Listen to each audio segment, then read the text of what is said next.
वाशिम तालुक्यातील जांभरुण नावजी गावामध्ये भीषण पाणी टंचाई निर्माण झाल्यामुळे संतप्त झालेल्या महिलांनी आणि ग्रामस्थांनी वाशिम रिसोड महामार्गावर रिकामे हंडे आणि घागरे ठेवून रस्ता रोको आंदोलन केले।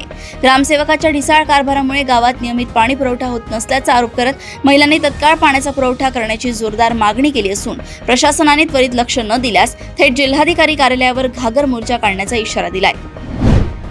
बुलढाणा तालुक्यातील बोरखेड येथे घरासमोर कपडे आणि भांडी धुण्याच्या किरकोळ कारणावरून शेजाऱ्याने केलेल्या मारहाणीत एका मूकबधीर तरुणाच्या डोळ्याला गंभीर दुखापत झाल्याची संतापजनक घटना घडली आहे। या प्रकरणी जखमी तरुणाच्या कुटुंबियांनी दिलेल्या तक्रारीवरून बुलढाणा ग्रामीण पोलीस ठाण्यात आरोपी चंद्रभान कहाते आणि त्याच्या वडिलांविरुद्ध अपंग व्यक्तींचे अधिकार अधिनियम 2016 अंतर्गत गुन्हा दाखल करण्यात आला आहे। यवतमाळ जिल्ह्यातील घाटंजी जवळील रामनगर तांडा येथे शेतातील विहिरीमध्ये पोहण्यासाठी उतरलेल्या बाप लेकाचा अचानक खोल पाण्यात गेल्यामुळे बुडून दुर्दैवी मृत्यू झाल्याची घटना घडली आहे। सचिन प्रेमसिंग जाधव आणि विहान सचिन जाधव अशी मृतांची नावे असून विहिरीच्या काठावर उभ्या असलेल्या लहान मुलाने धावत घरी जाऊन माहिती दिल्यानंतर गावकऱ्यांच्या मदतीने दोघांचे मृतदेह बाहेर काढण्यात आले।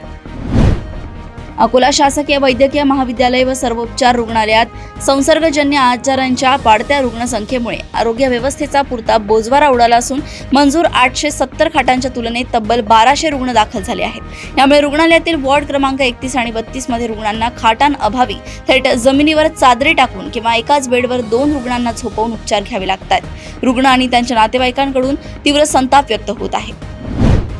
अमरावती जिल्ह्यातील मोर्शी तालुक्यातील खानापूर गावामध्ये भीषण उन्हाळ्यात 8 ते 10 दिवसांनी पाणी पुरवठा होत असल्यामुळे संतप्त झालेल्या ग्रामस्थांनी गटविकास अधिकाऱ्यांना निवेदन देऊन तीव्र संताप व्यक्त केलाय।